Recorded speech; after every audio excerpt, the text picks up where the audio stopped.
Today, I have the pleasure of being your guide on a very special journey. We're diving into the magical world of wedding dress shopping so that you can feel confident as you jump the broom into this next stage of your life. Plus, stick around to the end because I'm spilling the tea on what my dream wedding wardrobe really costs.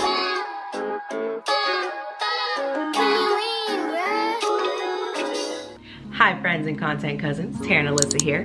I'm an education professional and content creator who loves to create content about life in my early 30s plus all things creator economy. If you're into that, I suggest you stick around and subscribe because I post new videos weekly. And let me know if you make it to the family table. Earlier this year, I shared the highs and lows of my journey as a 2022 bride in a series I called the Wedding Series. As one of the first in my family of my generation to get married, I felt a lot of pressure to get things right. And even if you don't feel that type of pressure, you're probably feeling a myriad of emotions about your big day. I scoured the internet for advice from wives and brides-to-be, but little to my surprise, I wasn't finding a ton of brides who looked like me sharing their experiences. And now, almost 1 year after my big day, I'm sharing with you the do's and don'ts you should strongly consider when shopping for the dress of your dreams. There's nothing more exciting or confusing than seeing the vast amount of dress styles that actually exist out there. And as we enter 2024, there's sure to be new styles of the year that will have all the girls tussling. But don't let that control you. Decision fatigue is real, and you save yourself a lot of time by knowing the elements you do and don't like. It's especially helpful if you've done some inner work and personal exploration as well, but it's most important to be honest with yourself about the energy you want to give and feel on your wedding day. That includes considering what you want to show and what you might want to hide.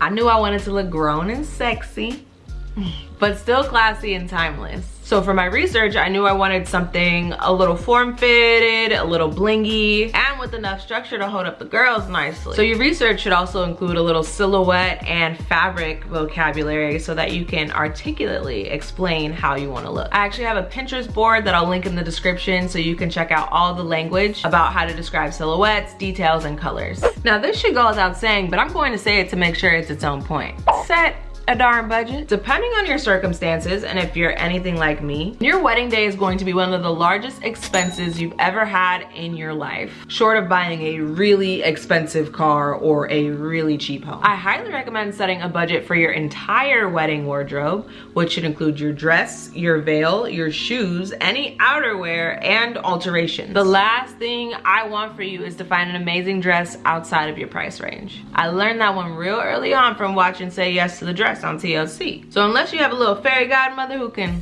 fly down with some extra funds, avoid trying on anything outside of your price range. Next, book appointments. The first time I went shopping, we went freestyle and it was very overwhelming. And though folks in these stores tried their best, it was hard to get the attention and service that I needed. Most boutiques will allow you to book for free, and you can even upgrade your experience to include private space, food, and drinks. You can make it a little vibe. When booking, don't forget your bride squad. Include your loved ones who are gonna make you feel good and hype you up during the process. They should also be people who keep it real with you. And you don't need a whole gang the first time you go. You could start small like I did.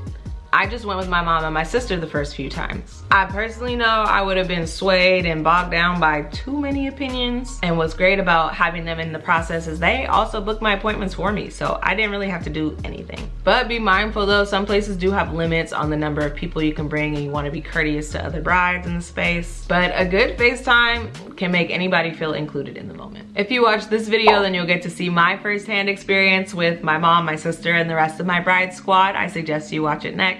And now that you've started trying dresses on, you also need to keep in mind where this dress will actually be. The process of finding the dress will be different for everyone. So it's possible that you may have decided on your dress before you picked a venue, but I would discourage you from doing that if you can, and really making any other commitments before you actually know where you're going to be. Consider things like how much of your wedding will be indoors versus outdoors. What season are you marrying in? How will that venue look at that time of year? And be sure to ask for venue photos for the specific time of year you're going to get married, because it does make a difference. For my wedding ceremony, there are all these plants around the altar, and they look different in the spring and summer than they did in my wedding in the fall.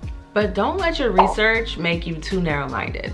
I was not the girl who had a vision of her wedding at 15, which allowed me to be pretty open to try on any sexy blingy style that kind of fit what I was going for. The dress of your dreams could very well be amongst the dresses you said you'd never wear.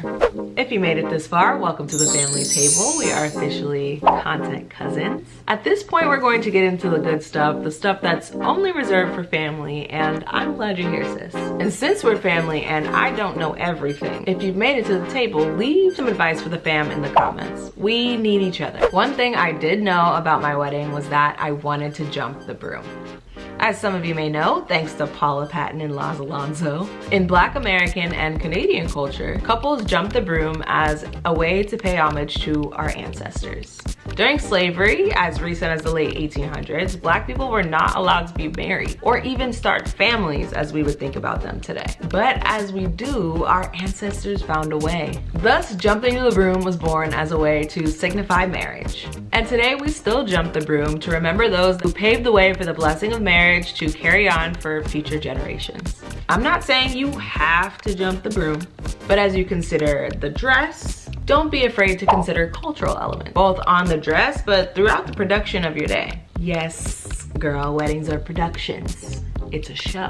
We'll talk more about that in another video.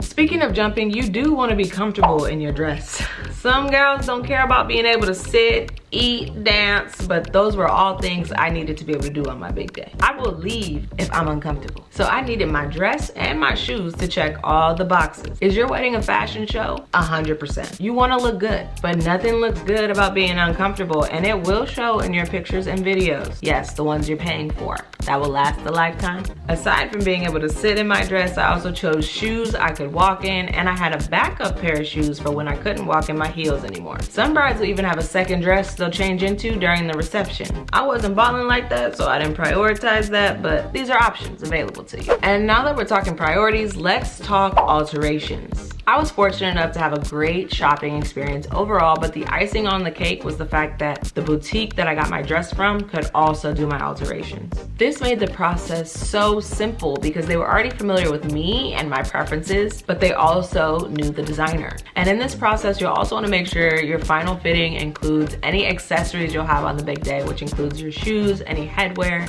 You want it all to be tried on at once to make sure they go together and to make sure your dress is at the right height. Most importantly, please remember, this is your day. While there are definitely going to be some external stressors, come back to your partner and remember what you're in this for. I am truly wishing you all the best on your journey from fiance to bride. If you're looking for more wedding content and advice, I suggest you watch this video next.